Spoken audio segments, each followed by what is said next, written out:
ప్రియ స్నేహితులారా, ఈ ఆవిష్కరణలకు స్వాగతం. సొదొమ గొమొర్రా, నోవహు ఓడ, ఎర్ర సముద్రం దాటుట, సీనాయి కొండ మరియు నిబంధన మందసము, వీటిని ప్రభువు యొక్క నమ్మకదాసుడైన స్వర్గీయ రాన్ వైట్ గారు కనుగొనిరి. వీరు ఈ ధననిధిని కనుగొనుటకు 22 సంవత్సరములు పనిచేసిరి. స్నేహితులారా, మనం ఒక ప్రత్యేక కాలములో నివసించుతున్నాము. ఈ అంత్యకాలములో దేవుడు మనకు వీటిని చూపించాలనుకుంటున్నాడు. వీటి ద్వారా అసలు సత్యమే నిత్యమని తెలియచేస్తూ తప్పుడు నమ్మకాలపై జీవిస్తున్న ప్రపంచ మానవాళిని తిరిగి సరైన మార్గాన్ని పెట్టుటకు ఈ సమాచారం అవసరమైనది. జలప్రళయం, సొదొమ గొమొర్రా, ఎర్ర సముద్రం దాటుడు చూచినప్పుడు నీతిమంతులు రక్షించబడ్డారు, క్రూరులు శిక్షించబడ్డారు. సీనాయి కొండపై 10 ఆజ్ఞలు ఇవ్వబడ్డాయి. అవి నిబంధన మందసములో ఉంచబడ్డాయి. అదే చట్టం నీకు నాకు కూడా వర్తిస్తుంది. అయితే పరిశుద్ధాత్మ ద్వారా ఈ ఉగ్రత తప్పించుకొని జయ జీవితం కలిగి ఉండండి. మీరు సర్వోన్నతుని సత్య సంపదను ఆనందిస్తారు.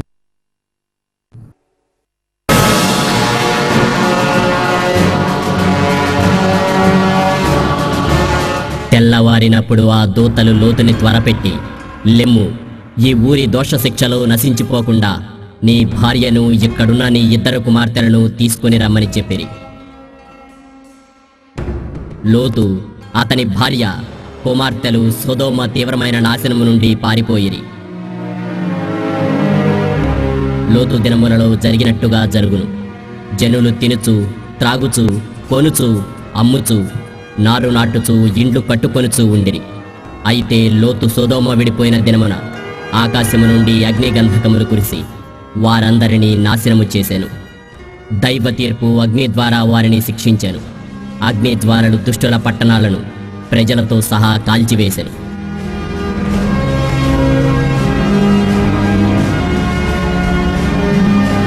తన ప్రియమైన సొదొమ వైపు లోతు భార్య తిరిగి చూచి దేవదూత ఆజ్ఞను అతిక్రమించి ఉప్పు స్తంభమైపోయాను.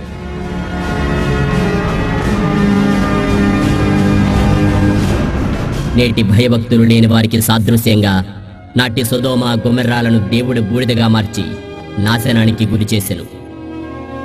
ఇదో సజీవ సాక్ష్యం. ఈ పట్టణాలు యోర్దాను మైదానములందు ఎర్ర సముద్రపు మధ్యలో దాదాపు 1300 అడుగులు సముద్రానికి క్రింది భాగములో సుందరమైన వృక్ష సముదాయాల మధ్య అధిక వేడితో నిండి ఉండి దేవునిచే శపించబడెను. దీనికి కారణం ఆ పట్టణ ప్రజల పాపమే.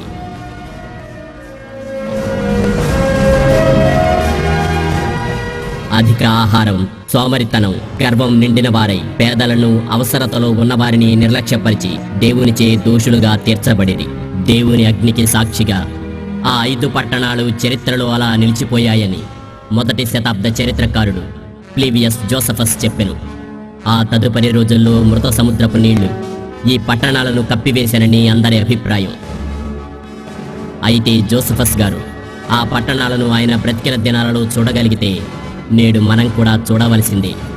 నీళ్లు అప్పటి నుండి ఇప్పటికీ కొద్దో గొప్పో ఇంకి ఉండాలి.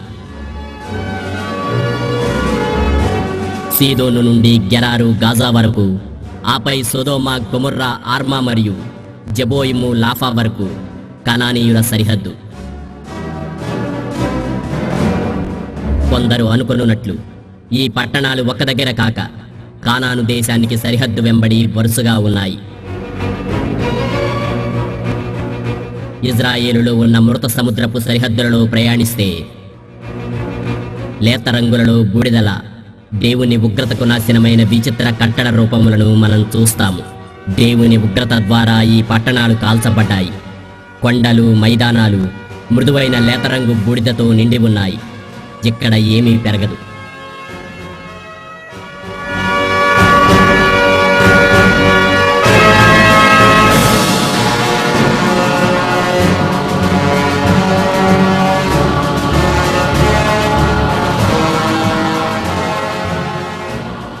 ఈ కట్టడాలను దగ్గరగా పరిశీలిస్తే 90 డిగ్రీలలో నిలువుగా కట్టబడి అగ్ని గంధకాలతో కాల్చబడిన మానవ నిర్మిత కట్టడాలు, వాటి నమూనాలు బూడిద రూపాలుగా ఇంకా నిలుచుండడం చూడగలుగుతాము.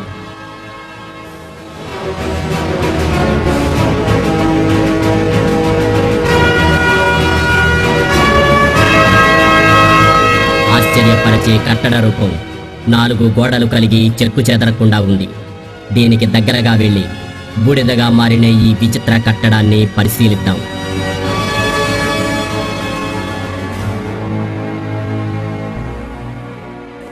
ఈ కట్టడాలు ఒకవైపుకు వంకరలు తిరిగినట్లు వాటి భూభాగ పొరల్లో చూడగలము.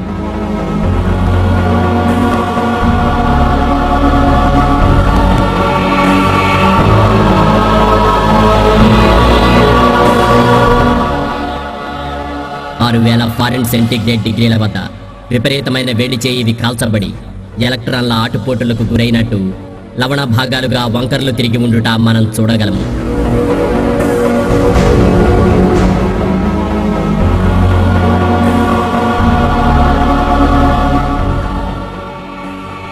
లోతు దినాలలో పరలోక దేవుని నుండి కురిసిన నాశన మరణాలు పెను తుఫానులై కురిశాయి.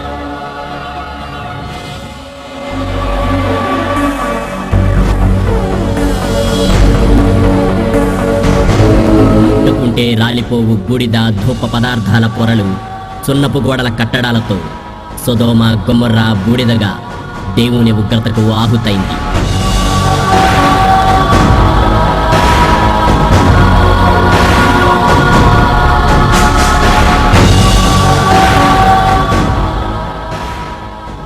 శుద్ధ లాంటి అసాధారణ రూపాలు ఆ దేశంలో ఎక్కడ తప్ప మరి ఎక్కడా కనుగొనబడవు.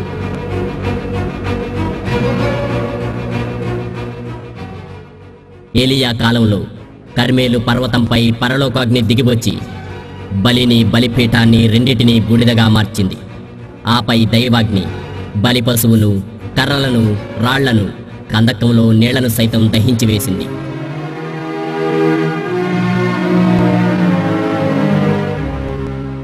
మన దేవుడు రోషము గల దహించు అగ్ని అయి ఉన్నాడని మనకు తెలుసు. దేవుడు తన అగ్నిని పంపినప్పుడు రాళ్లు కూడా బూడిద అవుతాయి.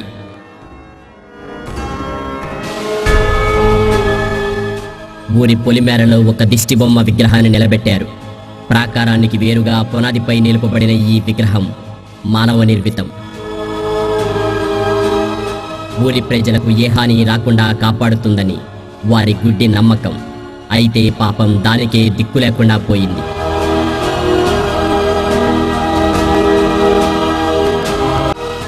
ఇక్కడ ఇంకొక మానవ నిర్మితం భూభాగంపై నిలిచి ఉన్నది. ఇది కాక ఇంకొక దిష్టి బొమ్మను తర్వాత చూస్తాము.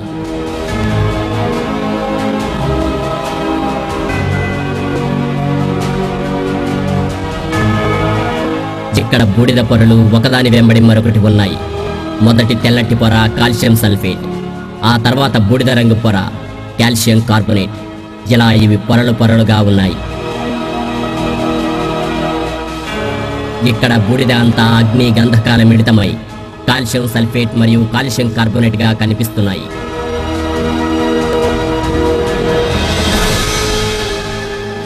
ఈ భాగాలను సున్నితంగా తాకినా అవి కూలిపోతున్నాయి.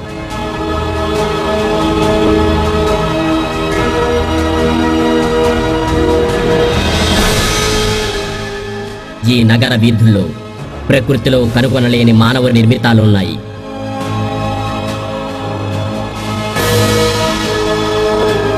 ఇవి చతురస్రపు మూలాలను కలిగి ఉన్నాయి.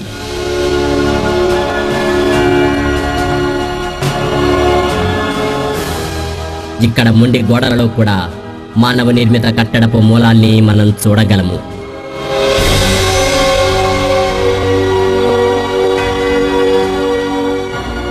డిగ్రీలు ఉన్న చతురస్రపు గోడల యొక్క శిథిలాలు మనకు మరొక్కసారి మానవ నిర్మితాలను చూపిస్తున్నాయి. ఇక్కడున్న 90 డిగ్రీల ప్రధాన కట్టడాలు మానవ నిర్మితాలే అనడానికి ఇది మరో రుజువు. మిగిలిన గోడల్లో చతురస్రపు కిటికీలు గోడల రూపాల గతాన్ని మనకు చూపుతున్నాయి.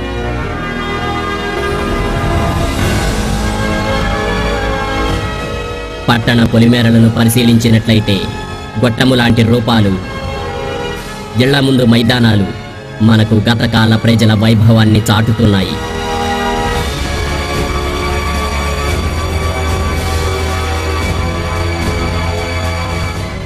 మూడు 3500 సంవత్సరాల క్రితం వీచిన గాలులు, వర్షాల తాకిడికి నిలచిన వీధులు, మానవ నిర్మితాలు నాటి గొప్పతనాన్ని చాటుతున్నాయి.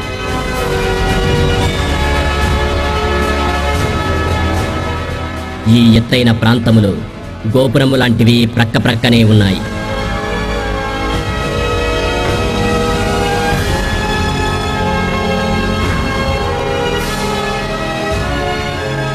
పట్టణాల్లో పలు ప్రాంతాల్లో అక్కడక్కడ ప్రధాన ద్వారాల యొక్క అర్ధవృత్తాకారాలు నిలిచి ఉండడం మనం చూడగలం.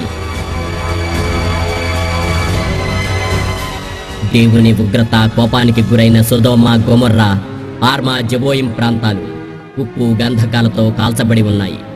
విత్తనం ఫలించటం అక్కడ జరగదు, కనీసం గడ్డి కూడా మొలవదు.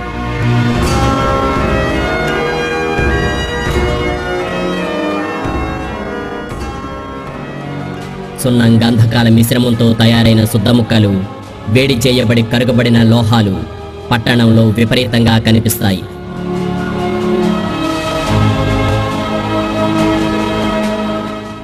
దేశంలో ఎక్కడా కానరాని అరుదైన సంఘటనలు ఇక్కడున్నాయి. విపరీతమైన వేడితో వివిధ వస్తువులు పై భాగాన కరిగి క్రింది భాగాన ఘనీభవించి ఉన్నాయి. ఇవి దైవాగ్నితో కాల్చబడ్డాయి. దైవాగ్నిని దేవుడు కురిపించినందున కొన్ని రకాల వస్తువులు విపరీతమైన వేడికి కరిగిన ఉదాహరణలు ఇవి.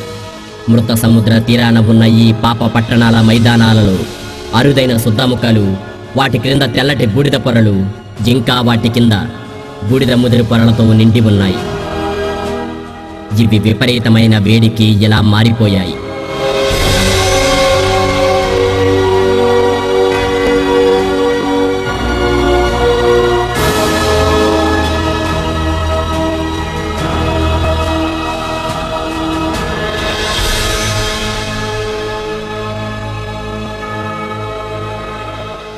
మరోసారి శుద్ధముక్కలు, ఈసారి వలయాకారంలో ఉన్న ఉప్పు కొనలు చుట్టూరా కాలి ఉన్నాయి.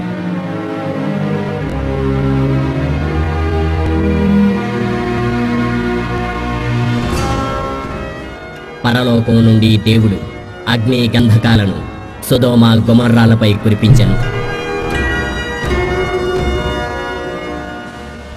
గంధకం యొక్క మొదటి నమూనా మనకు ఇక్కడే దొరికింది. పైనుండి కడగబడుతూ ఇది క్రిందికి పడింది. ఇవి సొదొమ గొమొర్రా పట్టణాలని సాక్ష్యమిస్తున్నాయి. 1989లో ఇవి సొదొమ గొమొర్రా పట్టణాలని రాన్ వయాట్ గారు గుర్తించారు. ఇప్పుడు గంధకం గురించి వీరు వివరిస్తారు. ఇంకా మనం సొదొమ గొమొర్రాలో ఉన్నాము.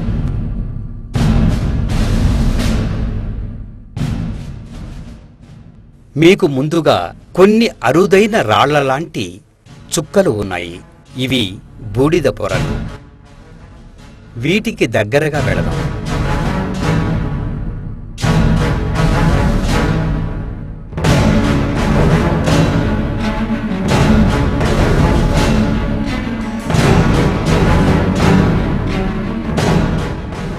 ఇప్పుడు మనం వలయాకారాలు చూస్తున్నాము. వీటికి ఇంకాస్త దగ్గరగా చూచినట్లయితే లోపలంతా ఉప్పుతో నిండి ఉన్నాయి.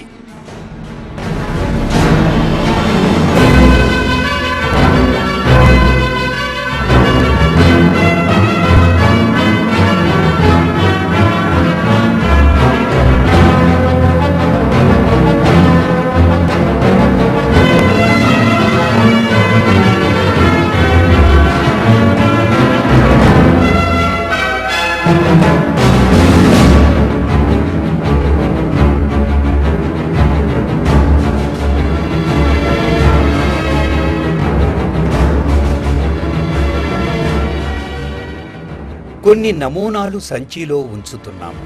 గంధకం గుండ్రంగా బంతుల్లా ఉన్నాయి. వీటి మధ్యన నల్లగా ఉండి చాలా వేడిగా ఉంది. ఇంకా ముందుకు వెళ్ళడం. వీటిలో ఇంకాస్త గంధకం లభ్యమవుతుంది. వీటిని మనం సంచిలో పోగు చేద్దాం. ఈ కత్తి ఉపయోగించి వీటిని పోగు చేద్దాం. ఈ కత్తి పదునుగా లేదు. ఈ నమూనాల వాసన మరియు రుచి గంధకంలా ఉన్నాయి. బైబిలు ప్రకారం సొదొమ గొమొర్రాల మీద అగ్నిగంధకాల వర్షం కురిసింది.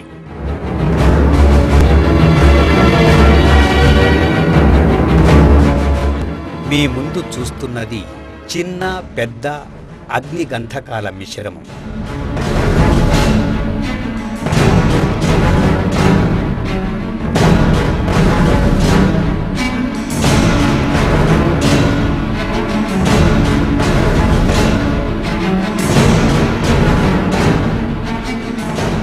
మనం చూస్తున్నదే దేవుడు కురిపించిన అగ్ని గంధకాల మిశ్రమం.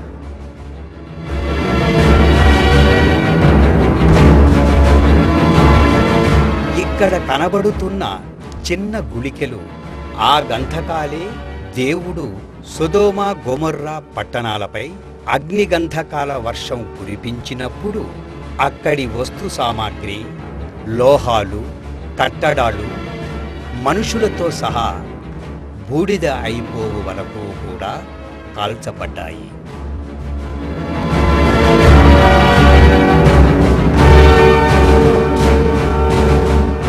ఇలాంటి గంధక గోళీలు లక్షల సంఖ్యలో ఇక్కడ ఉన్నాయి.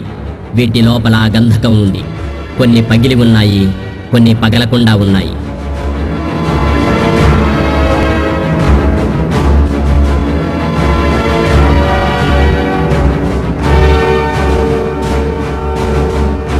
దేవుడు అగ్నిగంధకాలను ఈ పట్టణాలపై లక్షలు లక్షలుగా కురిపించెను. నిఘంటువులో బ్రిమ్స్టోన్ అనగా గంధకం అని అర్థం ఉంది. రాత్రిలో ఒక ముక్క గంధకాన్ని వెలిగించగా చక్కటి నీలిమంట ఉత్పత్తి అయింది. పీల్చలేనంత దట్టమైన గంధకపు వాసన గాలిలో నిలిచింది. ఇంకా పరిశోధనలోకి వెళితే వివిధ ఆకారాలు, సైజులు ఉన్న గంధకరాళ్ళు అక్కడక్కడా లభించాయి.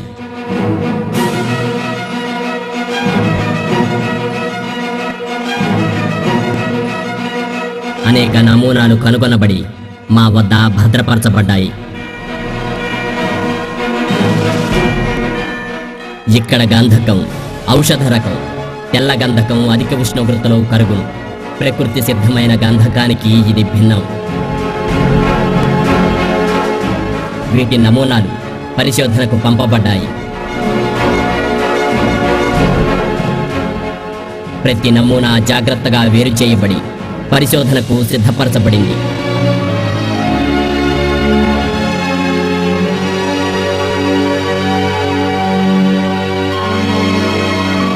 ఆపై ప్రతి నమూనా ప్రయోగశాలలోనికి నిర్ధారించుటకు పంపబడు.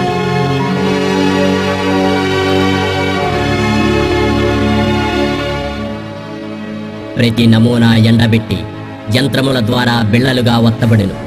అప్పుడు అవి ఎక్స్రే నిర్ధారణ కొరకై యంత్రాల్లో నింపబడతాయి.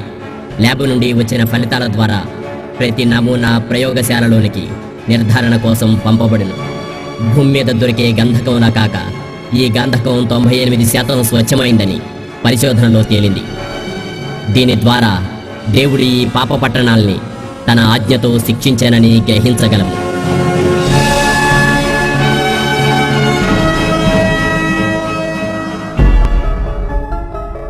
విమర్శకులు ఈ గంధకపు అగ్ని ప్రకృతి వలన కలిగిందని చెప్పెదరు.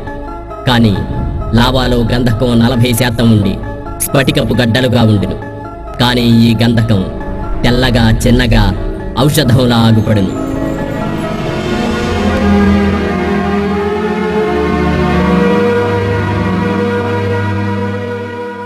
ఇక్కడ గంధక గోళీల ముక్కలు బూడిదలో కప్పబడ్డాయి. ఇప్పుడు మనం గడ్డ కట్టిన బూడిద ముద్దను చూస్తున్నాము. దీని చుట్టూ కాలిన గుండ్రపు గుర్తులు ఉన్నాయి. కానీ లోపల గంధకం కాలలేదు. ఈ బిందువులు చిప్పలా ఉండి పై పొర తీస్తే లోపల మండని గంధకపు గుండ్రం చూడగలము. మృత సముద్రపు దక్షిణ చివరి భాగాన ఎల్లిసన్ జలసంధి యోర్దానులో చూచెదము. లోతు కాలంలో ఈ జలసంధి వరకు గొమొర్రా విస్తరించి ఉండేది. ఈ ప్రాంతంలో కూడా ఆ తెల్ల రూపాలు లభ్యమవుతాయి. అదే బూడిద, అదే 90 డిగ్రీల మూలలున్న కాలిన కట్టడాలు కూడా ఇక్కడ చూడగలము. ఇక్కడ ఉన్న దానిలా చుద్దముద్దలు నేలపై విస్తారంగా చెదరి ఉండడం మనం చూడగలం. గంధకం కూడా ఈ ప్రాంతంలో చూడగలము. విచిత్రం ఏమిటంటే బైజాంటైన్ కాలానికి చెందిన ఒక చర్చి ఇక్కడ నిర్మించబడి ఉంది. ఇక్కడ లిఖింపబడిన ప్రకారం ఈ ప్రాంతం బైబిల్ గుర్తులకు చెందినది అనుటకు ఇదొక గొప్ప నిదర్శనం. తిరిగి మనం గొమొర్రా మధ్యలోనికి వస్తే ఐగుప్తు గాజాలో పిరమిడ్ మరియు స్ప్రింగ్స్ ఒకదానికొకటి దగ్గరగా నిర్మించబడిన ప్రకారం ఎక్కడ కూడా ఎత్తైన ప్రదేశాలలో తెల్లటి బూడిదతో ఆరాధనా ప్రదేశాలు, స్పింక్స్ మరియు జిగ్గురాట్ దేవతలకు ఒకదాని పక్కన ఒకటి ఉండటం చూడగలం.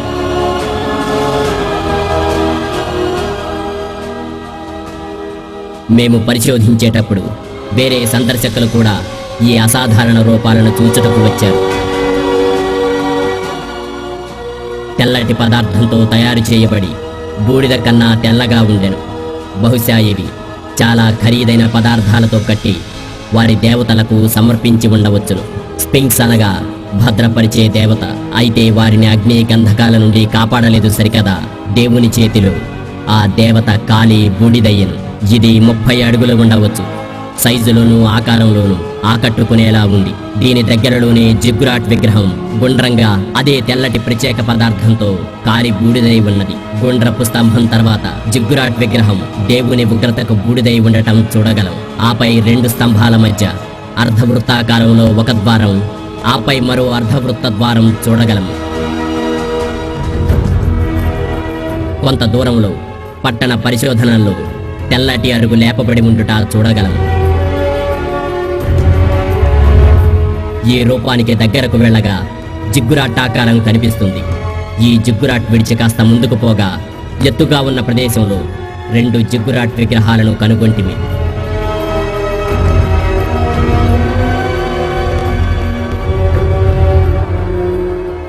ఈ జిగ్గురాట్లో ఒకదాని దగ్గర మా బృందము నిలిచి ఉండగా స్వచ్ఛమైన గంధకం యొక్క నమూనా కాలిన తర్వాత చల్లబడి క్యూబులుగా గడ్డకట్టబడి గట్టిగా గవ్వలుగా ఏర్పడి ఉండెను. దీని లోపల కాలని గంధకము దాగి ఉండెను.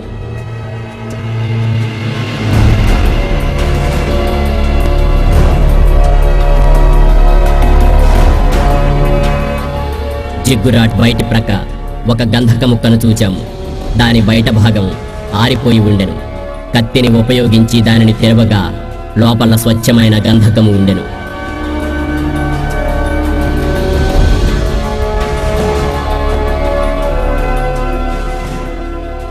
జిగ్గురాట్ ఎడమకాలి దగ్గర ఇంకొక నమూనా కత్తితో తెరవబడగా ఇంకొకసారి అదే స్వచ్ఛమైన గంధకము లోపల ఉండెను.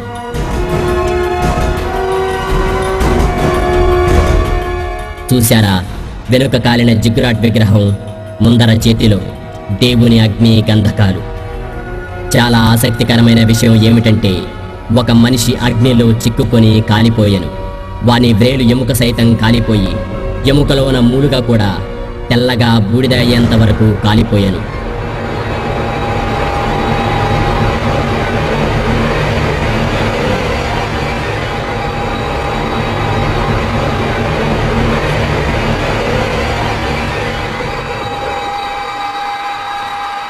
పరిశుద్ధాత్మ దేవుణ్ణి ఎదిరించు వారి గతి చివరికి ఇలాగే ఉండును.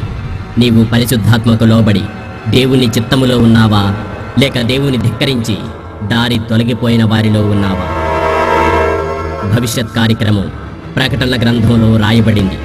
పిరికివారును, అవిశ్వాసులను, అసహ్యులను, నరహంతకులను, వ్యభిచారులను, మాంత్రికులను, విగ్రహారాధకులను, అబద్ధికులందరూ అగ్ని గంధకములలో మండు కుండములో పాలు పొందుదురు. ఇది 2వ మరణము. కొలిమిలాగా కాలే రోజు రాబోవుచున్నది. గర్విష్ఠులు, మెడతెరగని దుష్టులను ఆ రోజు ఇలాగే కాల్చివేయబడుదురు. సొదొమ గొమొర్రా నాశనము చేయబడినలాగున ఈ భూమి మండుచున్న కొలిమిలా మారి పాపము కొరకు పశ్చాత్తాపపడిన వారిని అగ్ని గంధకములతో కాల్చివేయును. స్నేహితులారా, 2వ మరణపు మంటల శిక్ష నుంచి తప్పించుకోవడానికి ఒకే ఒక మార్గము. అది యేసుక్రీస్తే. నీ జీవితంపై ఆధిపత్యం వహించమని ఈరోజే నీవు యేసుని అడుగుతావా? సూక్ష్మంలో మోక్షాన్ని పొందుకుంటావా?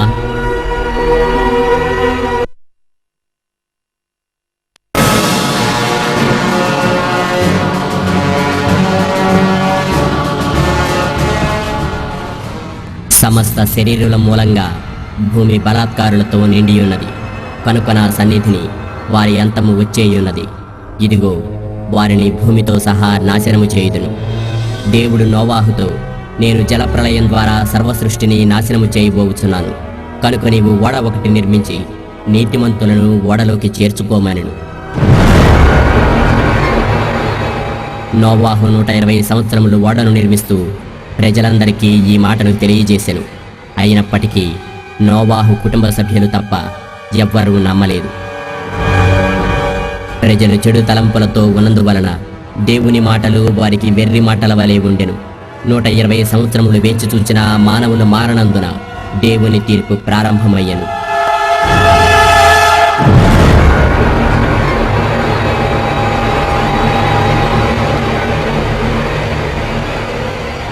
మహాగాధ జలవూటలు, ఆకాశపు తూములు ఆ దినమందే విడువబడెను. 40 రాత్రింబగళ్ళు ప్రచండ వర్షం భూమి మీద కురిశాను. అప్పుడు సర్వలోకము నీట మునిగినందున జీవరాశులన్నీ మరణించాను. ఎంత గొప్ప జలప్రళయంలోనూ దేవుడు నీతిమంతులను ఓడ ద్వారా రక్షించగలిగాను. నీళ్లు ఆరిపోవుటకు 1 సంవత్సర కాలము పట్టెను. నోవాహు అతనితో ఉన్న 7 ఆ ఓడలోనే నివసించిరి. దేవుని నమ్మి మరణాన్ని గెలిచి నోవాహు అతని కుటుంబం భూమిపై కాలుపెట్టిన వెంటనే ఎంతో కృతజ్ఞతతో దహన బలిని అర్పించెను. దేవుని ప్రేమ ఎంతో గొప్పది కనుక దేవుడు ఇక నేను ఎన్నటికిని జీవరాశులను నీళ్లతో శిక్షించనని చెప్పి ఒక వాగ్దానం చేశాను. నేడు మనము చూచుచున్న వానధనుస్సే అది. ఓడ ఓ ఎత్తైన కొండపై నిలిచాను. దాని పేరు అరారతు. ఇది బైబిల్లోని ఆదికాండములో ఉన్నది. అరారతును క్రీస్తుపూర్వం 13వ శతాబ్దంలో గుర్-ఆర్-2 అని హెబ్రీ భాషలో అనేది. ఇది మన ఆసియా ఖండంలోని ఒక ప్రాచీన దేశము.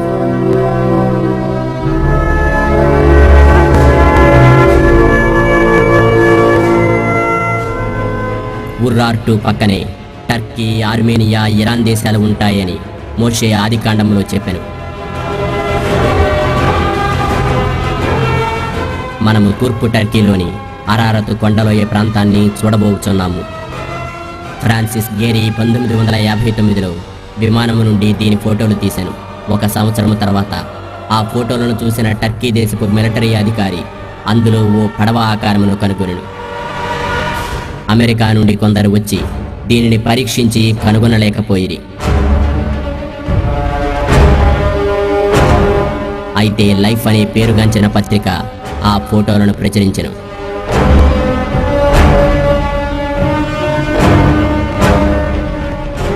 చరిత్రను కాస్త కళ్ళు తెరిచి చూస్తే జర్మోనేస్ అనే కల్దీయుడు ఈ ఓడ ఆర్మేనియా పర్వతమందు ఉన్నదనియు అక్కడి ప్రజలు ఓడ చేతిసారపు చెక్క ముక్కలను తాయెత్తులుగా పాప క్షమాపణకై వాడుచున్నారని వ్రాసెను. నేటికిని ఈ ప్రాంతమును టర్కీ దేశ పట్టములో నోహాన్జం ఐసి అని కొందరు నోవాహు పెద్ద ఓడని పిలుస్తున్నారు.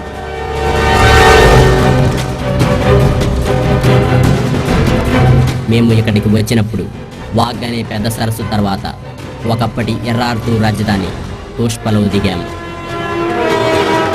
ఆ తర్వాత అంతా పల్లె ప్రాంతం, పక్కనే ఓ అగ్నిపర్వతం. వీటిని దాటగానే దూరంగా ఉన్న అరారతు కొండ. డన్ బై ఉజత్ పట్టణాన్ని దాటగానే నోవాహు ఓడ ఉన్న ప్రాంతం. ఇది నోవాహు ఓడ రూట్ మ్యాప్. ఎంతో అందమైన అరారతు పర్వతంపై నోవాహు ఓడను ఎందరు వెతికినా కనుగొనలేకపోయారు.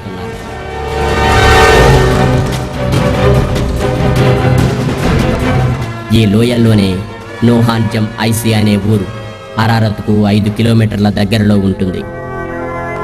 1977లో రాన్ బయాట్ గారు తన పిల్లలతో అక్కడికి వెళ్ళినప్పుడు ఇలా ప్రార్థించెను, ప్రభువా, నాకు 3 రోజులు మాత్రమే అనుమతి ఉన్నది కనుక నేను ఎక్కడ వెతుకువలెనో అక్కడనే నా ట్యాక్సీ ఆగిపోవాలని ప్రార్థించెను.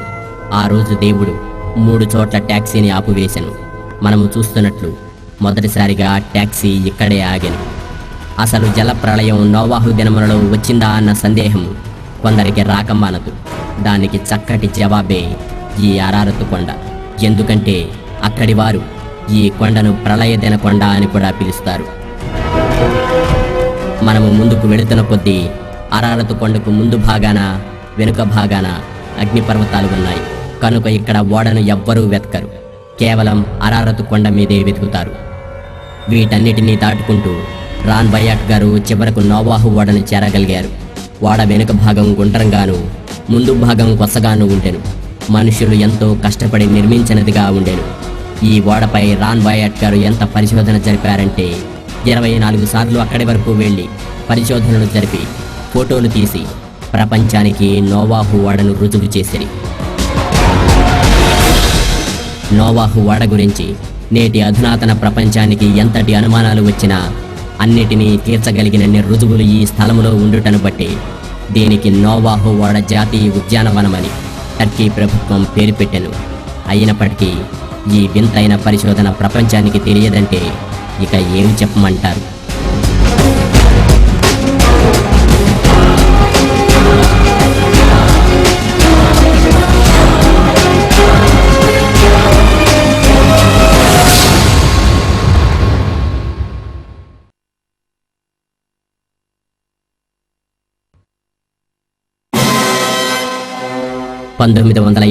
జూన్ 21 నోవాహు ఓడ జాతీయ ఉద్యానవనం ఉత్సవం అరారతు కొండపై జరిగింది.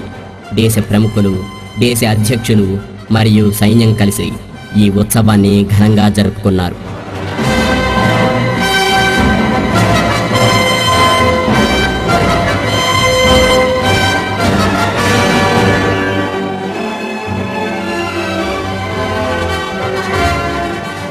రాన్ బయట్ గారి పరిశోధనలు గుర్తించి ప్రభుత్వం వారిని ముఖ్య అతిథిగా ఆహ్వానించింది. ప్రపంచం నలుమూలల నుండి ప్రజలు వచ్చి ఈ ఆశ్చర్యమైన బైబిల్ సత్యాన్ని చూస్తూ ఉన్నందుకై గవర్నరు మరియు బయట్ గారు ఒక మ్యూజియానికి శంకుస్థాపన చేసిరి. మొత్తానికి నోవాహు ఓడని ప్రపంచం గుర్తించింది. గవర్నర్ గారు, ఆర్మీ అధికారులు, ఇతరత్రా ప్రముఖులు కూడా ఇందులో పాల్గొనేది.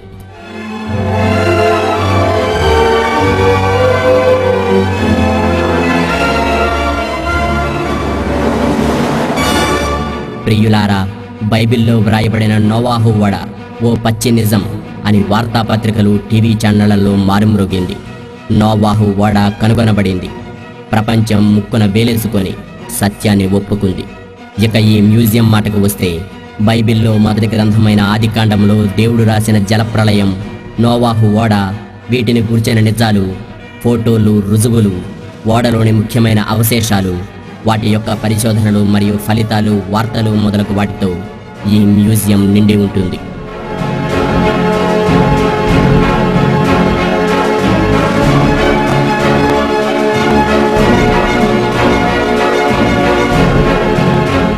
ఈ మ్యూజియం యొక్క రికార్డు తేరి చూస్తే ప్రపంచం నలుమూలల నుండి అనేకులు ఈ సత్యాన్ని కనుగొనడానికి ఆసక్తి కలిగి తండోపతండాలుగా వస్తున్నారని అర్థమవుతుంది.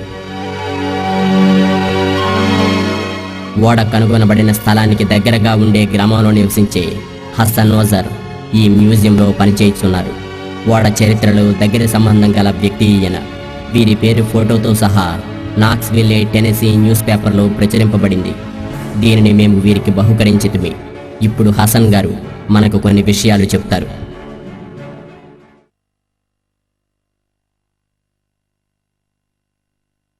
Tamam. Tabii zaten biz gördük, biz de rivayete söyledik. Bunun gemisi var ya, 1948 senesinde gece bir kayma deprem oldu. Sabahleyin baktık ki her taraf gitmiş. Bunun gemisi bir ada gücüne kalmıştır. Her akşam üzerinde bir elektrik lambası gibi bir ışık yanardı. Bilmece. ఈ కొండపై భాగమున మా గ్రామం కలదు. మేము కళ్లతో చూచిన దాని ప్రకారం 1948 సంవత్సరాన మధ్యరాత్రిలో ఒక భూకంపం వచ్చింది.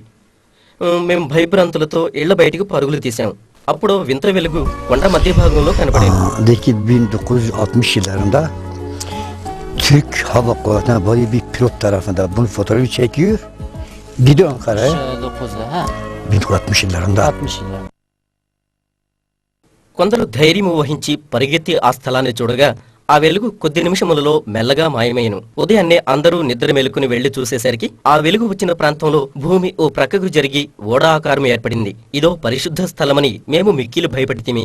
ప్రభుత్వం ఎప్పుడైతే అది నోవహు ఓడని నిర్ధారించిందో ఇక ఆ వెలుగు కనబడకుండా పోయెను. ఆ తర్వాత ఒక వెలుగు వచ్చింది. ఆ రాత్రిలో మేము మా ఊరు నుండి దానిని చూడగలిగాము. ఎప్పుడైతే ఓడ దగ్గరికి మేము చేరుకుంటామో ఆ వెలుగు మెల్లగా మాయమైపోతూ ఉండెను. Benim kendi şahsı olarak ben de hem inanıyorum hem de karar veriyorum. Çünkü neden? Her taraf gitti, Nuh'un gemisi o böyle ada gibi içinde kaldı. Her akşam üzerinde bir ışık yanardı. Sarı, yeşil, kırmızı. Kimisi böyle bir ziyaret, kimisi bir türbe, kimisi bir hazinedir. Ama araştırma yapıldıktan sonra izin aramda kayboldu gitti, ben de inanıyorum. Seda bir daha var. Söyle, onu söyle. నా సొంత అనుభవంలో ఆ భూకంపం తర్వాత Ararat కొండలోయలో ఈ ఓడ ఆకారం ఏర్పడింది. అంతేకాకుండా వివిధ రకాల రంగులు అనగా పచ్చని, పసుపు మరియు ఎరుపు రంగులు ఆ ప్రదేశంలో కనిపించాయి. కొందరు అక్కడ బంగారం దొరకవచ్చు అన్నారు. కనుక మనము వెళ్ళి త్రవ్వుదామని మాట్లాడుకొనిరి. మరికొందరు ఇదో పరిశుద్ధ స్థలమన్నారు. మరీ ముఖ్యముగా మేము అక్కడికి చేరుకోగానే ఆ వెలుగు మెల్లమెల్లగా మాయమవుతూ ఉండేది. వీటిని గమనించిన ప్రభుత్వం ఇది నోవహు ఓడని అధికారికంగా ప్రకటించగానే ఇక ఆ వెలుగు ఎప్పటికీ కానరాకుండా పోయిను. కన్నులారా మేం చూచాము కనుక సందేహము లేకుండా ఇదో దైవ కార్యమని మేమందరము నమ్ముచున్నాము. హసన్ గారు కళ్ళారా చూసి చెప్పిన నోవహు ఓడ చరిత్ర సత్యమని రాన్ వైట్ గారి పరిశోధన ద్వారా వెలుగులోనికి వచ్చింది. నోవాహు ఓడ నిజంగా ఉండేనా? ఈ గొప్ప విషయం కట్టుకథలా అనిపించడం లేదా? ఇది ఖచ్చితంగా రుజువు చేయబడిందా? బైబిలు కాలం నుండి కూడా ఈ ప్రశ్నలు తలెత్తుతున్నాయి. అందుకే కొందరు వారు కనుగొన్నవి మనతో ఇలా పంచుకున్నారు. 20/20 టీవీతో కొన్ని నెలల క్రితం టామ్ గెరాల్డ్ చెప్పిన ప్రకారం నోవాహు ఓడ అనేక మలుపులు తిరిగింది. టామ్ గెరాల్డ్ వారితో కూడా తూర్పు టర్కీ ప్రయాణమయ్యారు. అక్కడ విచిత్రమైన ఓ వీధి, వికృత స్వభావం గల ప్రజలు ఉన్నారు. టామ్ గెరాల్డ్ వారితో నివసిస్తూ పరిశోధనలు జరిపారు. ఈ వీధి నుండి చూస్తే అరారతు పర్వతం మంచుతో కప్పబడి అత్యంత సౌందర్యంతో దేవుడు ఆశీర్వదించిన పర్వతంగా కనిపిస్తుంది. జలప్రళయంలో నీరు తగ్గుతుండగా ఒకవేళ ఓడ ఈ కొండ శిఖరాన ఆగిందేమో అనేంత ఎత్తు ఉంటుంది. అయితే బైబిల్ నందు అరారతు కొండలపై ఓడ ఆగిను అనటను బట్టి ఇక మిగతా అరారతు కొండలపై ఆగి ఉండవచ్చునేమో. 1959లో ఓ ఓడ ఆకారాన్ని టర్కీ సైనికాధికారి ఫోటోలు తీసినప్పటికీ దీన్ని ఎవరూ నమ్మకపోయిరి. అయితే కొన్ని సంవత్సరాల తర్వాత రాన్ వైట్ అనే పురావస్తు పరిశోధకుడు చేసిన పరిశోధన సర్వ ప్రపంచ కన్నులను తెరిపించెను.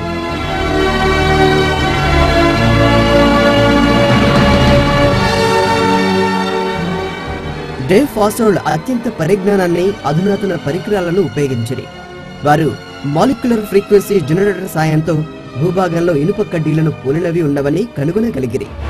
ఈ జనరేటర్ శరీర భాగంలో ఉన్న కంటికి కానరాని క్యాన్సర్ను, సముద్రం లోతులో ఉన్న ధన నిధులను కూడా చూపించగలదు. ఆ ఇనుము ఆకారాలకు అనుగుణంగా భూమిపై వారు రిబ్బన్లుగా పరువగా అది ఓ పెద్ద ఓడ ఆకారాన్ని వారికి చూపించెను. అంతేకాదు, ఈ ఓడ ఆకారము బైబిల్లో చెప్పిన నోవాహు ఓడ కొలతలకు సరిగ్గా ఉండడం ఈ సత్యాన్ని మరింత దృఢపరిచింది. ఇంకాస్త స్పష్టతకై ఈ నమూనాలను physics professor John Baumgartner Los Alamos lab కు పంపించగా అది ఇనుము లోహమని తేలెను. ఓడ ఆకారం ఉంది కానీ ఇక ఇప్పుడు దీని లోతు ఎంత? అన్ని జంతువులు, పక్షులు, వాటి సామాగ్రి ఇందులో ఎలా పట్టగలిగెను అన్నదే ఇక తదుపరి ప్రశ్న. చివరగా ఓడ యొక్క లోతును కనుగొనటకు రాన్ మరియు ఫాసోల్డ్ గార్లు భూగర్భ శాస్త్రజ్ఞుడు టామ్ ఫెన్నర్ ను తెచ్చిరి.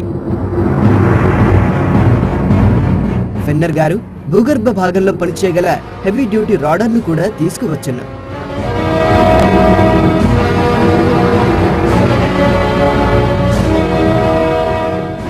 ఫెన్నర్ గారు ఒకవేళ కొండ 2 అడుగులు భూమిలోకి దిగి ఉంటే లోపలి భాగం ఎంత ఉన్నది చెప్పగలరా? అది సాధ్యమే.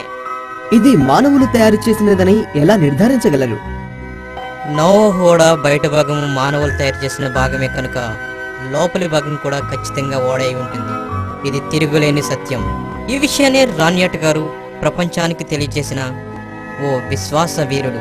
ఈ ఓడ పరిశోధన జరుపుతుండగా వీరికి అనుమతి లేదని టర్కీ ప్రభుత్వం ఆ ఊరి నుండి వారిని బహిష్కరించింది. టర్కీ ప్రభుత్వం ఓ డేగలాగా మా వెంట పడినప్పటికీ విశ్వాసముతో నోవాహు ఓడను ప్రపంచానికి చాటుతాం. టర్కీ ప్రభుత్వం రాన్యాట్ గారి పనిని నిలిపివేసింది. ఇప్పుడు వారి పరిస్థితి ఏంటి? బార్బరా, టర్కీ ప్రభుత్వం రాన్ గారి పరిశోధనను నిషేధించింది. మా బృందం అక్కడ ఉండేది కనుక ప్రభుత్వం తన వైఖరి మార్చుకొని పనిని కొనసాగించమంది.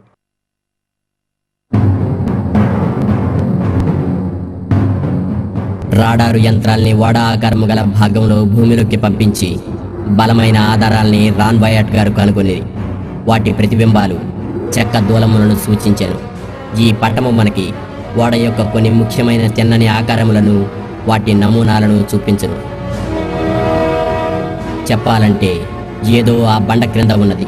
హడ్సన్లో ఆర్కియలాజికల్ సర్వే సిస్టమ్ ద్వారా కనుగొనబడిన రాడారు ఆ కొండపై వాడారు. దీన్ని SIR అంటారు. ఇది భూమి మధ్య ఉన్న శక్తిని పరిశోధించడానికి వాడతారు. SIR ద్వారా భూభాగంలో ఏదో ఉన్నదని కనుగొన్నారు. ఈ ఫలితాలు ప్రకృతిలో లభించవు. ఈ ఆకారం ఓ మానవ నిర్మితం. ఇది సాధారణంగా పుట్టింది కాదు. ఓడ దాదాపు 1000 అడుగుల విమానము ఎంత పెద్దగా ఉండునో అంత పెద్దగా ఈ ఓడ నిర్మించిన తీరు, అనగా ఇరువైపులా మరియు ముందు వైపును అమర్చిన దూలములు, ఓడ యొక్క ఆకారము ఎంతో నైపుణ్యంతో ఉన్నదని మనం గమనించగలము. నిలువుగా ఉన్న దూలములపై అడ్డముగా అమర్చబడిన పలకలు, పడవ చుట్టూ బురదను అడ్డగించుటకు ఉన్న చెక్కల్ని చూసినప్పుడు ఇది కేవలం మానవులు తయారు చేసిన ఓడని తెలియవస్తుంది.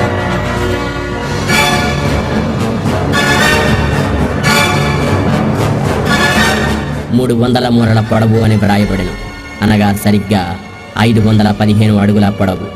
ఐగుప్తీయుల కొలతల ప్రకారం ఒక మూర దాదాపు 1.5 అడుగు లేక 20.6 అంగుళములని చెప్పవచ్చు. మోషే కాలంలో ఒక మూర 28 అంగుళాలు, నేడు 18 అంగుళాలు.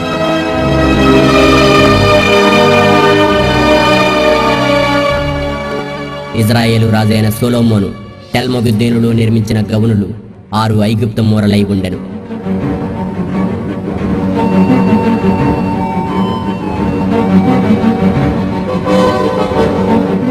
ఈ ఓడ నిర్మించిన తీరు, అనగా ఇరువైపులా మరియు ముందు వైపును అమర్చిన దూలములు, ఓడ యొక్క ఆకారము ఎంతో నైపుణ్యంతో ఉన్నదని మనం గమనించగలము.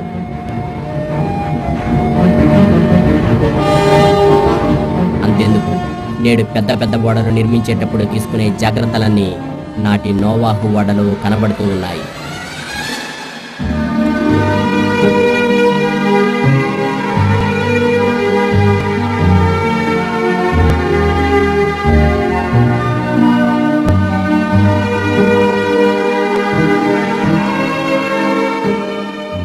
నిలువుగా ఉన్న దూలములపై అడ్డముగా అమర్చబడిన పలకలు, పడవ చుట్టూ బురదను అడ్డగించుటకు ఉన్న చెక్కల్ని చూసినప్పుడు ఇది కేవలం మానవులు తయారు చేసిన ఓడని తెలియవస్తుంది.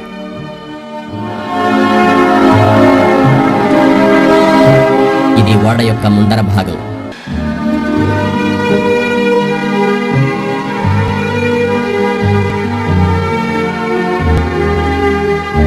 ఇక్కడ దూలములు పేర్చినట్లు ఉన్నవి. ఆ దూరాన కనబడుచున్నదే అరారతు కొండ, దాని పక్కన చిన్న కొండ. ముందు వైపు తక్కువ భద్రము చేయబడిన, అయితే ఒక పెద్ద దూలము నిలువుగా కనబడుచున్నది. ఈ దూలము అడుగు భాగమును భద్రము చేయుచున్నది.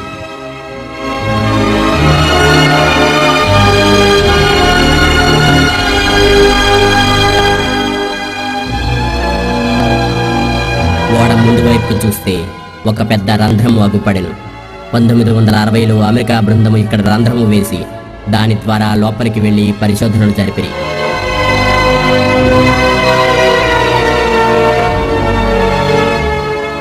ఇక ఓడ మధ్య భాగము మనము నిలుచున్న చోటు నుండి లోపలికి చూస్తే 4 స్తంభాలు చొచ్చుకొని బయటకు వచ్చినట్లు గమనించగలము. ఇవి మధ్య భాగమును విశాలపరచుటకై ఉపయోగించిన దూలములు.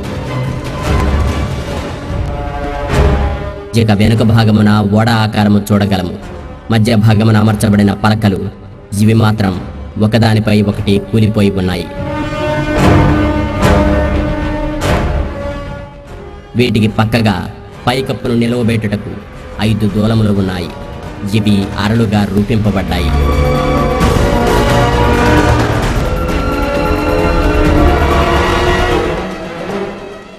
మొదట ఓడ కొండ శిఖర భాగమున ఆగి ఉండవచ్చును. అయితే కాలక్రమేణా కొండపై నుండి లావా లేక బురద ప్రవహించడం వలన ఒక వైపుకు ఒరిగి మట్టిలోకి పూర్తిగా కూరుకుపోయింది. టర్కీ ప్రభుత్వం కన్నా ముందే రాన్ వయాట్ గారు భూమిలోనికి చొచ్చుకొని పోవు రాడార్ యంత్రములు ఉపయోగించి అందమైన ఓడ పైకప్పును కనుగొనేది.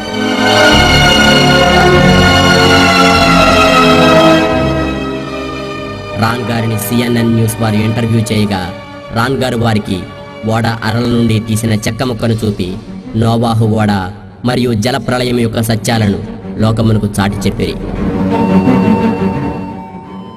దేవుడు నేర్పిన మాదిరిగా ఓడను నోవాహు కుటుంబము తయారు చేశాను.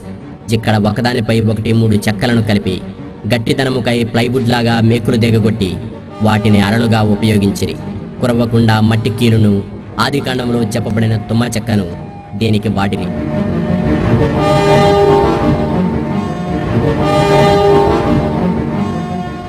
ఓడ గ్రామానికి ఇప్పుడు దగ్గరలో ఉంది. ఆ గ్రామం పేరు గుజెన్ గిల్లి. 19వ శతాబ్దంలో దీనిని నాసర్ అని పిలిచేవారు. బబులోను వాసి అయిన బెరోసన్ వివరించిన నిసిర్ గ్రామం ఇదే. మొదటి శతాబ్దంలో జోసఫస్ చరిత్రకారుడు వ్రాసినట్టు అక్కడి వారు కూడా ఓడ అవశేషములను చూపి ఓడ జల ప్రళయానికి సాక్షిగా నిలిచారట. ఈ గ్రామ ప్రజలు అక్కడికి వచ్చే యాత్రికులకు ఈ ఓడను గురించి వివరిస్తారు. ఈ ఓడకి ఇంత చరిత్ర ఉన్నప్పటికీ ప్రపంచానికి దీని సత్యం తెలియకపోవడం విచిత్రమే అవుతుంది. నోవాహు గురించి ఓ గొప్ప విషయము అప్పటి ప్రజలు మనకు తెలియజేయటకై ఓ మనిషి మేకులు దిగగొట్టుచున్నట్లు ఓడపై చెక్కారు.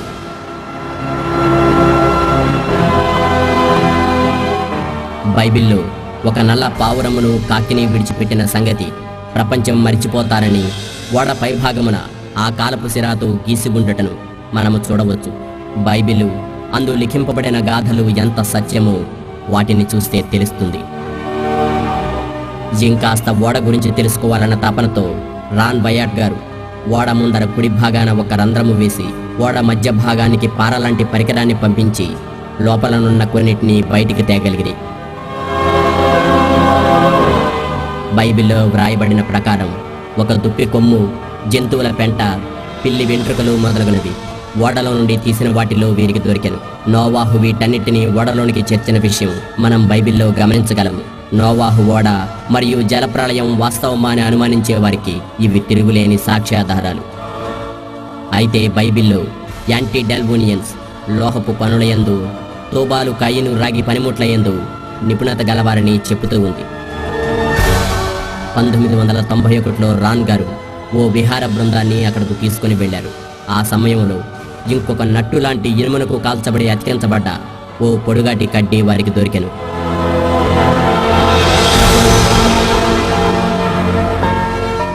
నేటి ప్రపంచానికి రుజువులు కావాలి కనుక ప్రతి వస్తువును రాన్ గారు ప్రయోగశాలకు పంపించి వచ్చిన ఫలితాలను ప్రపంచానికి తెలియజేశారు. ఇక్కడ ఓ విచారకరమైన విషయం, రాన్ గారి పరిశోధనలు అబద్ధమని కొందరు అపనమ్మకస్తులు అన్నారు. కనుక ఓ అంతర్జాతీయ బృందము ఆ తర్వాత కాలంలో మెటల్ డిటెక్టర్ సహాయంతో భూమిలో ఉన్న లోహపు వాషర్ను కనుగొని గార్బ్రెత్ ల్యాబ్స్లో ఇవ్వగా రాన్ గారు ఇంతకు ముందు చెప్పిన ప్రకారం ఖచ్చితంగా 8% అల్యూమినియం ఉన్నదని తేలెను. ఆ తదుపరి కూడా ఇలాగే అనేక లోహాలను పరీక్షించగా 8% అల్యూమినియం, 1.3% టైటానియం, 3.8% మెగ్నీషియం తేలాయి.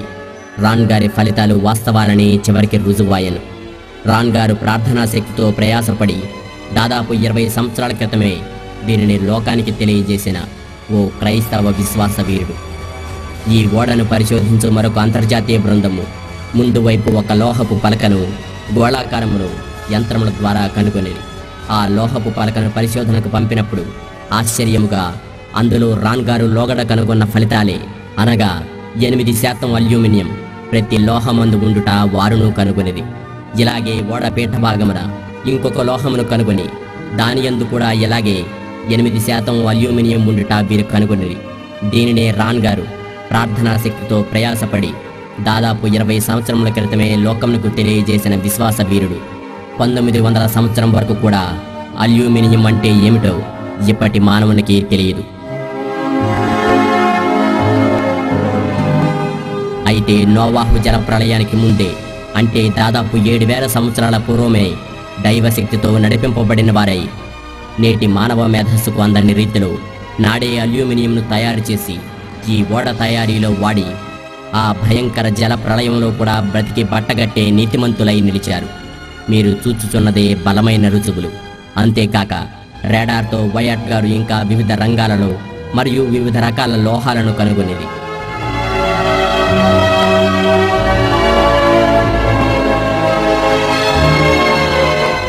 ఇలాగే ఓడలో వివిధ లోహాల అవశేషాలు, కోకొల్లలు, కొన్ని చెక్కలు, కొన్ని రాళ్ళు, కొన్ని లోహాలు.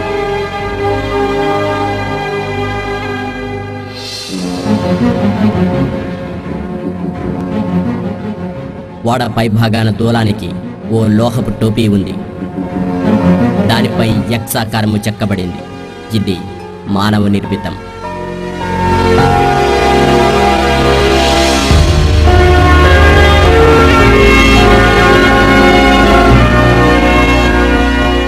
ప్రార్థనలు చేసి మర్చిపోతాడు మానవుడు. సమయము వచ్చి అది నెరవేరే వరకు మరువనివాడు దేవుడు. కనుక రాన్ బయాట్ గారి టాక్సీ రెండవసారిగా కాజిన్ అనే గ్రామం దగ్గర ఆగిపోయాను. ఇక్కడ పెద్ద పెద్ద బండరాళ్ళు ఆ ప్రాంతంలో దొరకనవి పడి ఉన్నాయి. నీరు తగ్గుముఖం పట్టగానే ఓడ లంగరు రాళ్లను ఇక్కడ విడిచడం ద్వారా తేలికగా నీటిపై తేలియాడి అరారతు కొండ శిఖరానికి చేరెను. ఆపై నోవాహు కుటుంబం ఇక్కడనే మొదట నివసించరి. నేడు కాజన్ అనబడే ఈ గ్రామం నాడు 8 మంది స్థలమని పిలువబడేది.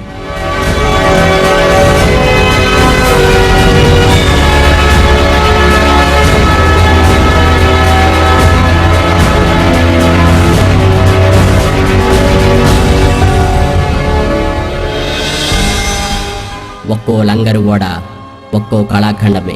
11 అడుగుల ఎత్తు, 5 అడుగుల వెడల్పు ఉండి తాడుతో కట్టుటకు వీలుగా ఒకవైపు 7 అంగుళాలు, మరోవైపు 5 అంగుళాల రంధ్రము కలిగి 4 అడుగులు నేలలో కూరుకుపోయి ఉన్నాయి. ఇలాంటి వాటిని వందలుగా మోయగలిగిన ఓడ ఎంత పెద్దదిగా బలమైనదిగా ఉండెను. ఇవి నీటిలో తేలికగా ఉండి ఓడను వరద ప్రమాదాల నుండి కాపాడగలుగుతాయి. వరద తీవ్రతకు ఓడ కొట్టుకొని పోకుండా నిలుచుటకు ఈ బరువు అవసరం. వరద తాకిడికి ఓడ బ్రద్దలు కాకుండుటకు ఈ బరువురాళ్లు అడ్డుకుంటాయి. నీళ్ల ఉరవళ్ళు, పరవళ్ళు ఆగిపోయినప్పుడు ఈ రాళ్లు దించితే ఓడ తేలికగా నీళ్లపై తేలును. ఆసక్తికరమైన విషయం ఏమిటంటే ఈ లంగరు బండ మీద మొదటి శతాబ్ద క్రైస్తవులు శిలువలు చెక్కారు. మొదటి పెద్ద శిలువ అప్పటి నోవాహును సూచించును. దానిపై వజ్రపు ఆకారం పరిశుద్ధ పోరాటానికి గుర్తు. శిలువ యొక్క నిలువు గీత పరలోకదారి, అడ్డుగీత పరలోకం. దీనినే నాటి నిమ్రోదు మరియు ఐగుప్తీయులు ఓన్కన పేరుతో పిలిచేవారు. మధ్యధరా ప్రాంతంలో కూడా లంగరు రాళ్లు కనిపిస్తాయి. అయితే అవి చాలా చిన్నవి. మీరు చూస్తున్న ఈ రాయి ఇజ్రాయేలుకు తేబడింది. ఇక్కడ ఒక లంగరు రాయిని చూస్తే మొదటి శతాబ్ద క్రైస్తవులు 20వ శతాబ్దపు ప్రజలకు SMS పంపినలాగా చక్కటి మెసేజ్లను ఈ బండలపై చూడగలం. ఈ లంగరుపై 5 శిలువలు ఉన్నాయి. పెద్ద శిలువ నోవాహును, ఆ తదుపరి చిన్నది వారి భార్యను, ఇక మిగతా 3 శిలువలు ఆయన కుమారులను సూచించుచున్నవి. క్రింద ఉన్న బొమ్మ బాబేలు గోపురమును సూచించుచున్నది. నోవాహు దేవుని చిత్తాన్ని నెరవేర్చి రక్షింపబడ్డాడు. నిమ్రోదు దేవుని విడనాడి శిక్షింపబడ్డాడు. ఈ బండరాయిపై శిలువలు ఉన్నాయి. 8వ శిలువ తీసివేయబడింది.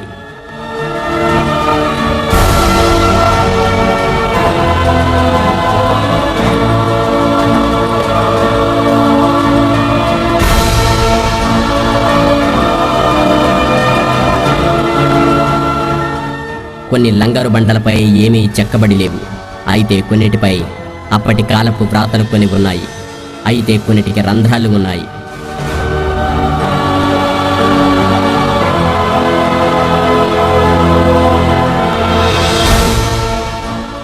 కొన్ని కూరుకుపోయి, కొన్ని విరిగిపోయి ఉన్నాయి.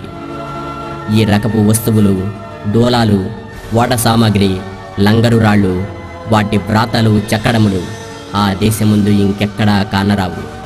ఇవి కాలక్రమేణా కనుమరుగవుతాయేమో.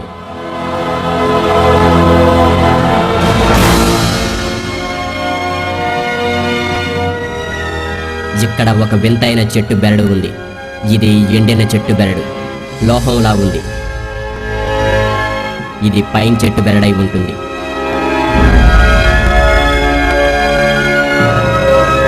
ఇక్కడ లంగారు బండ లాంటిది చూడడానికి ఓ చెట్టు బెరడులాగా బయటకు కనబడుతూ ఉంది. జ్ఞాపకముందా, ఆది కాండములో దేవుడు నోవాహు ఓడ తలుపును మూసెను. దీని రూపమును బట్టి ఆ తలుపే ఈ బండరాయి అయి ఉండవచ్చును.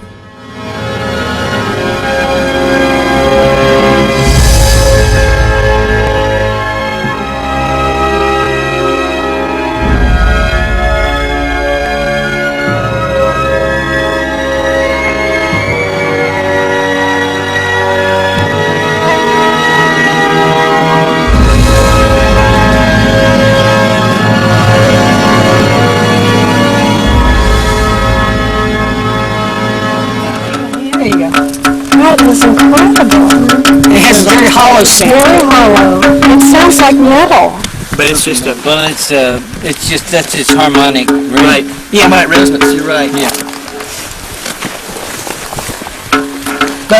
But how many stones do that? ఈ బండరాయి ఓ ఖాళీ పాత్ర లాంటి శబ్దాన్ని ఒక లోహంలాగా ఇస్తూ ఉంది. ఓ రాయి నుండి ఇలాంటి శబ్దం రావడమేంటి? ఇక్కడి వస్తువులన్నీ ఒక్కో అద్భుతమే. అందుకే నాటికి నేటికి ఇది దైవ కార్యమని ప్రపంచమంతా నమ్ముతూ ఉంది.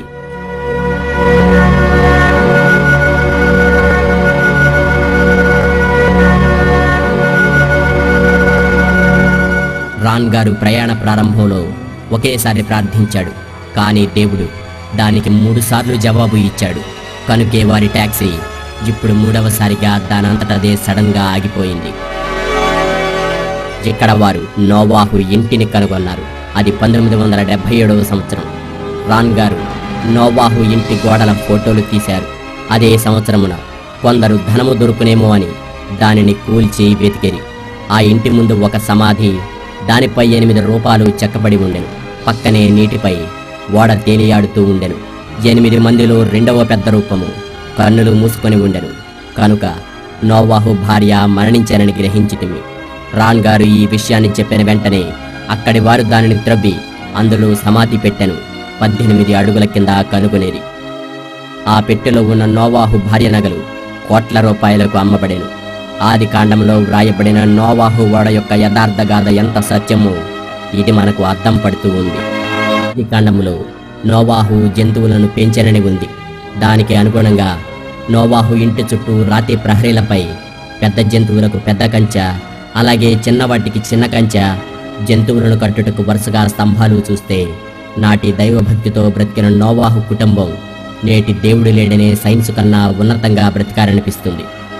నోవాహు ఇంటి వెనుక ఒక బలిపీఠం 10x10 సైజులో బలుడు అర్పించుటకు చతురస్రంగా కట్టబడింది.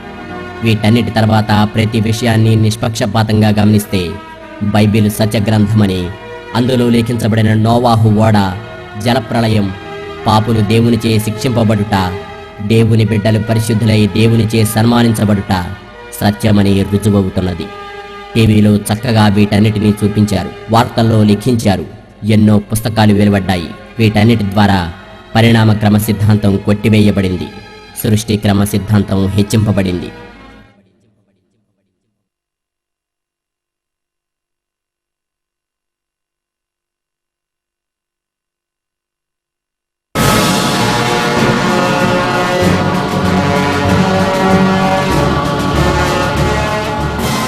ఐగుప్త దేశం అనేక విషయాలలో ప్రపంచాన్ని ఆకర్షించుకుంటోంది. అక్కడి కట్టడాలు ప్రపంచ వింతల్లో ఒకటి. దానిని ఇజ్రాయేలీయులు కట్టిరి కనుక ఇజ్రాయేలీయులు అక్కడ నివసించారు అనుటకు సాక్ష్యాలు కోకొల్లలు. ఎన్14 ద్వీపాన నైలు నది జలపాతంలో ఒక పెద్ద రాతిని కనుగొన్నారు. దానిలో ఆ కాలంలో నైలు నదిలో నీరు లేనందున 7 సంవత్సరములు పంటలు పండలేదు. ఆ కరువులో రాజు బెస్సర్ యింహాటెప్ అనే దేవుణ్ణి జ్ఞాపకం చేసుకోగా ఆ దేవుడు ఐగుప్తును లోగడ కరువులో కాపాడినాడు. ఇంతకీ ఈ యింహాటెప్ ఎవరు? ఇతను ఋషి. శతాబ్దాలుగా ఇతన్ని దేవుడని ప్రజలు నమ్మారు. ఇతను కరువు నుండి దేశాన్ని కాపాడాడు. అప్పటి రాజు బోజర్ సమాధిని చక్కగా రాళ్లతో చెక్కి కట్టిన శిల్పి. మాత గురువుగా, మహర్షిగా, స్వస్థపరచువానిగా పేరుగాంచెను. అంతేగాక అతను మహాజ్ఞాని.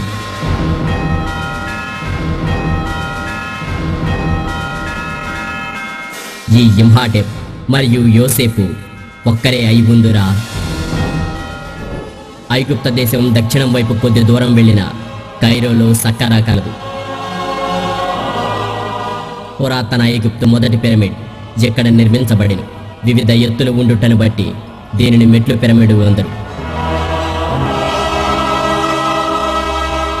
పై భాగమున నునుపుకై సున్నపు పూత ఇటుకలపై పూయబడిను, కానీ అది చాలా మటుకు ఇప్పుడు తీసివేయబడింది. ఇమ్హాటెప్ సేవించిన ఫరో జోసర్ విగ్రహం ఇక్కడ మనం కనుగొనగలము. ఈ విగ్రహపు పునాదిపై ఇమ్హాటెప్ మనిషిగా పేర్కొనబడిను.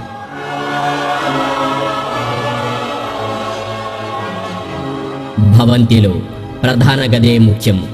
ఇక్కడ నుండే యోసేపు ఐగుప్తు మరియు ఇతర ప్రాంతాలను కరువు నుండి కాపాడెను. యోసేపు ఫరోతో, ఇదిగో ఐగుప్తు దేశములో రాబో 7 సంవత్సరములు విస్తారముగా పంట పండును, అటు తర్వాత 7 సంవత్సరములు కరువు దేశముపై బహుభారముగా ఉండునని తెలిపెను. యోసేపు కాలములో భవనములోనికి ప్రవేశిస్తే ప్రధాన గదితో బారున వారి వారి భాషల ప్రకారం ధాన్యం అమ్మకానికి అధికారులు ఉండేవారు. కరువు ప్రపంచమంతటా ఉండెను. యోసేపు కొట్లన్నీయు విప్పి ఐగుప్తీయులకు ధాన్యమును అమ్మెను. ప్రధాన గది వెనుక బయటికి వస్తే భూమిలో గొప్ప కందకములు 7 సంవత్సరములు పండిన ధాన్యమును నిలువ చేసి తదుపరి 7 సంవత్సరముల కరువులో వాటిని అన్ని దేశాలకు అమ్మెను. ఈ కందకానికి చల్లదనము నిర్మించి ధాన్యము పాడుగాకుండా కాపాడుటకు యోసేపు తన చాతుర్యము చూపిన జ్ఞాని.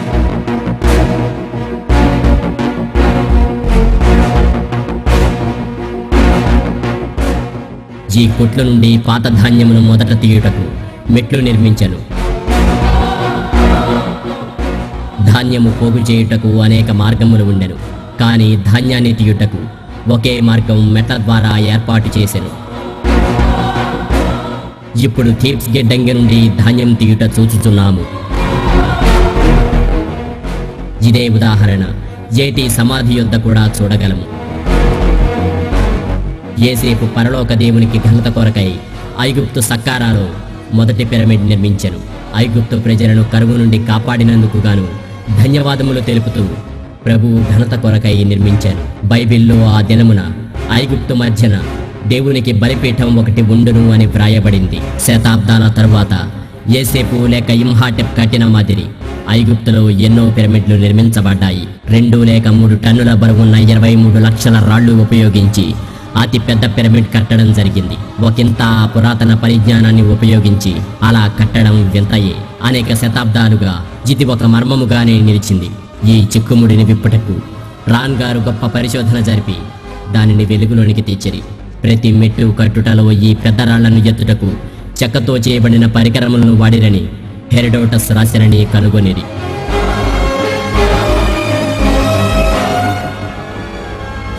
రాన్ గారు ఈ బరువును ఎత్తే పరికరములను గమనించి ఇవి బరువుకు ఇరుపక్కలా నిలిపి రాళ్లను ఎత్తడి వారిని గమనించిరి. సకారా వద్ద పిరమిడ్ ఆకారపు పక్కన ఈ 2 దూలములను జతగా నిలిపి వాటి మధ్య ఈ రాళ్లను పెట్టి పైకెత్తడివారు. టట్ సమాధి వద్ద బరువు ఎత్తు యంత్రపు పెద్ద దూలం కూడా ఉంది. బరువుకు ఇరుపక్కల చెక్క దూలములు అమర్చి బరువును లేపువారు.